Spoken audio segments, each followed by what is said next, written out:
Pre boards में fail हो चुके हो, अब समझ में नहीं आ रहा है कि क्या करे दीदी, कहाँ जाए, ठीक है। एंड बहुत सारे मन में सवाल चल रहे होंगे कि क्या स्टिल मैं बोर्ड्स में अच्छा परफॉर्म कर सकता हूँ, क्या दीदी मुझे बोर्ड्स में बैठने दिया जाएगा, क्या मुझे एडमिट कार्ड मिल रहा होगा या नहीं मिल रहा होगा, या फिर मैं बोर्ड्स की एग्जाम दे पाऊंगा या नहीं, या मैं वापस से अगेन बोर्ड्स में तो नहीं फेल हो जाऊंगा।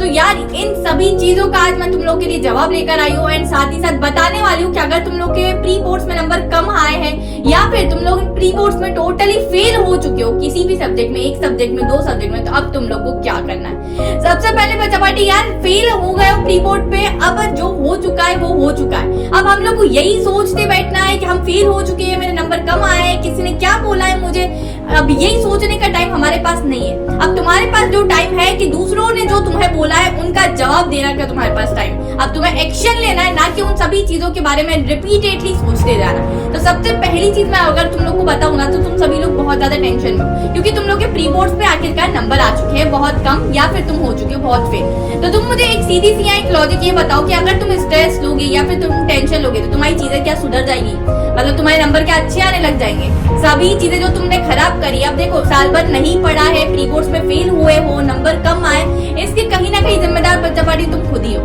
तुम लोग को बुरा लग सकता है जो वर्ड्स मैं आप लोग को आज बोलने वाली हूँ, जो बातें बोलने वाली हूँ, बट मैं सीरियसली रियलिटी तुम लोग को फेस करवाने वाली हूँ। अभी भी तुम्हारे पास टाइम है कि तुम एक अच्छा खासा स्कोर ला सकते हो, और जिन लोगों ने तुम्हें बोला ना कि तुम नहीं कर सकते हो उनको तुम उल्टा जवाब दे सकते हो।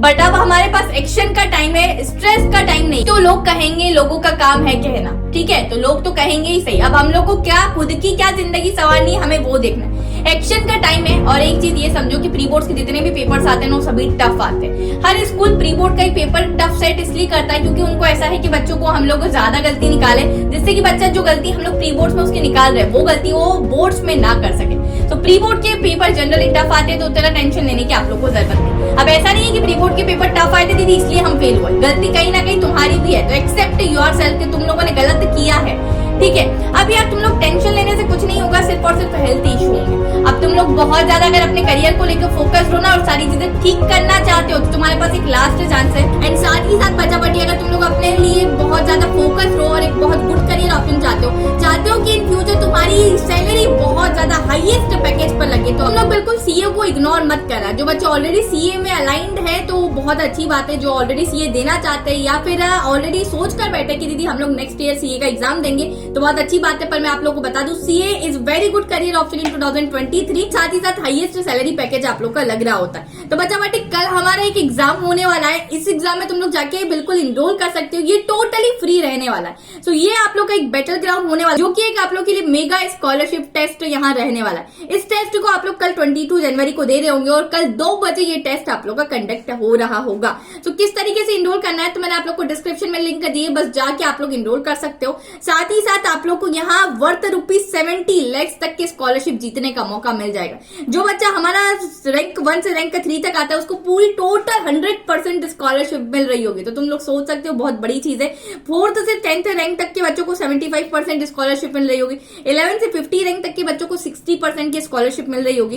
रैंक 51 से लेके हमारी 200 रैंक तक के बच्चों को 40% स्कॉलरशिप मिल रही होगी। और रैंक 201 से लेके 500 तक के रैंक के बच्चों को सभी को 25% स्कॉलरशिप मिल रही होगी। तुम लोग इसको स्कैन करके भी इनरोल कर सकते हो। और साथ ही साथ सिलेबस की अगर मैं बात करूं तो आप लोग का सिलेबस बहुत ज्यादा बेसिक रहेगा, जो सीए फाउंडेशन वालों का सिलेबस रहता है। एंड आप लोग की टोटल 50 नंबर ऑफ क्वेश्चन रहेंगे। 100 मार्क्स का ये एग्जाम आप लोग का रहने वाला है। हर क्वेश्चन 2 मार्क्स आप लोग के कैरी कर रहा होगा। साथ ही साथ all 500 students will get scholarship and all live test takers will get certificate from Unacademy. तो तुम लोग आज ही जाके इनरोल कर सकते हो एंड हाईएस्ट सैलरी पैकेज अपने फ्यूचर में सेट कर सकते हो। पता अब बात ये आती है कि दीदी करे तो करे क्या। अब हम लोगों ने चीजें तो बर्बाद कर दी है, तो एक्शन ले तो किस टाइप का आप लोग को एक्शन लेना है। सबसे पहली बात है यार, आप लोग के लास्ट के 3 साल तक के जो लास्ट 3 इयर्स तक के पीवाईक्यूज की बुक उठाओ, उसमें से देखो कि सीबीएसई ने कौन सा क्वेश्चन बहुत बार पूछा है, ठीक है। तीनों के पेपर्स आप लोग अपनी कॉपी में लिखो, उसमें से समझ में आ जाएगा किस पर्टिकुलर चैप्टर में सीबीएसई ने ये पर्टिकुलर टॉपिक पूछे एंड ये वाला क्वेश्चन पूछा है। जो सबसे ज्यादा पूछा है तुम्हें समझ में आ जाएगा कि मुझे यार इस चैप्टर में से ये पर्टिकुलर कुछ टॉपिक्स ही पढ़ने। अब वो टाइम नहीं है तुम्हारे पास कि तुम लाइन बाय लाइन किसी चीज को पढ़ोगे, सभी टॉपिक्स पढ़ के जाओगे। You have to choose the most important topics from PYQs. तो तुम लोग को खुद से वो चीजें करनी होगी। ये आप वो टाइम नहीं है कि कोई तुम्हें स्पून फीडिंग करवा रहा होगा। वैसे मैंने आप लोग के लिए सभी मोस्ट इंपॉर्टेंट क्वेश्चंस या मोस्ट इंपॉर्टेंट टॉपिक्स की वीडियोस डाल रखी है, तो आप लोग वो जाके चेकआउट कर सकते हो, जिससे तुम लोग को समझ में आ जाएगा कि सीबीएसई ने पास्ट ईयर्स में कौन कौन से क्वेश्चंस एंड कौन कौन से टॉपिक्स आप लोग से पूछे। है। साथ ही साथ अब जो चैप्टर्स जो पढ़े हैं ना, सबसे पहले उनको रिवाइज करो। ऐसा मत करना कि जो चैप्टर्स नहीं पढ़े सबसे पहले अब उनको पढ़ने बैठ गए, बिकॉज क्या होता है ना बच्चा पार्टी, जो चीजें हमने नहीं पढ़ी और अगर तुमने गलती से वो उठा ली और उसमें तुम्हारा मन नहीं लग रहा है, तो तुम लोग को वापस से नेगेटिव थॉट आने स्टार्ट हो जाएंगे, तुम वापस से डिमोटिवेट होने स्टार्ट हो जाओगे और इस समय तुम्हें लगेगा कि सीरियसली मैं कर भी पाऊंगा या नहीं, मतलब दीदी मैं लिटरली अच्छे नंबर ला भी पाऊंगी या नहीं। तो इस तरीके से तुम लोग अगेन डिमोटिवेट होंगे। तो मैं नहीं चाहती कि ऐसा कुछ तुम्हारे साथ हो। तुम लोगों ने जो चैप्टर्स अभी ऑलरेडी पढ़े, सबसे पहले उसको रिवाइज करो, या फिर जो तुम्हारा फेवरेट सब्जेक्ट है, जैसे मेरा फेवरेट सब्जेक्ट फिजिक्स था, तो फिजिक्स को सबसे पहले स्टार्ट करो पढ़ना, जिससे कि तुम्हें कॉन्फिडेंस आने लगता है कि हाँ यार मुझसे चीजें बन रही है और मैं कर सकता हूँ या मैं कर सकती हूँ।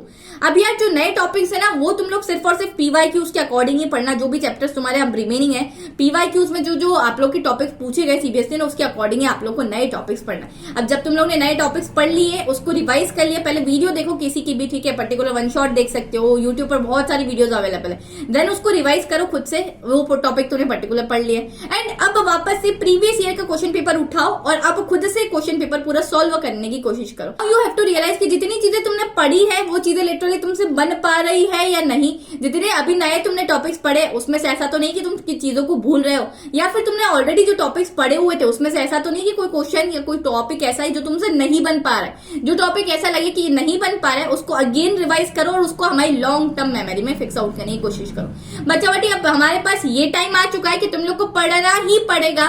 तुम्हारे पास इसके अलावा कोई सब्स्टिट्यूट नहीं है। तुम चाहो कि 1 घंटे पढ़कर मैं बहुत अच्छे नंबर ले आऊं दीदी, तो ये पॉसिबल नहीं है। तुमने गलती खुद से करी है, साल भर नहीं पढ़ा है, तो तुम लोग को एटलीस्ट 8 से 10 आवर्स दिन में स्टडी करने होंगे।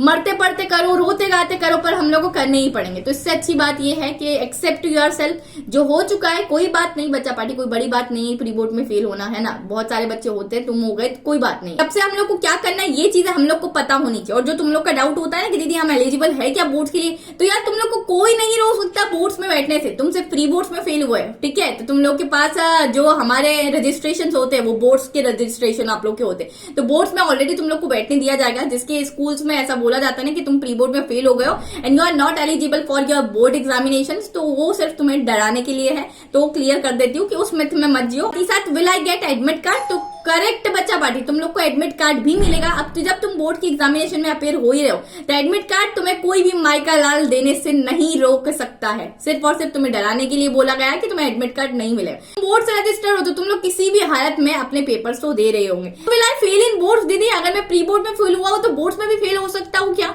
सो ये डिसीजन तुम्हारे हाथ में। अगर तुमने इतना जो समय बचा है इसको ग्रैब दिस अपॉर्चुनिटी और कुछ अच्छा करके दिखा सकते हो तो करके दिखाओ। मैंने तुम लोग को प्लान बी बता दिया है किस तरीके से तुम लोग को चीजों को अच्छे तरीके से करना है। पीवाईक्यूज उठाओ, लास्ट के 3 साल तक के ही उठा लो यार, अभी बहुत है तुम्हारे लिए। एंड अगर 3 साल के हो जाए तो लास्ट 5 ईयर्स तक पर चले जाना, इससे बाहर चीजें तुम्हारी नहीं जाएगी। जाओ, get up and work hard, पूरी जी जान लगा दो। इस बार हमें किसी भी तरीके से अच्छे 90% और 95% ला कर रहना है। जाओ जल्दी से कमेंट्स में देखो कि यस दीदी I will get 90% by my hard work. Bye bye, take care.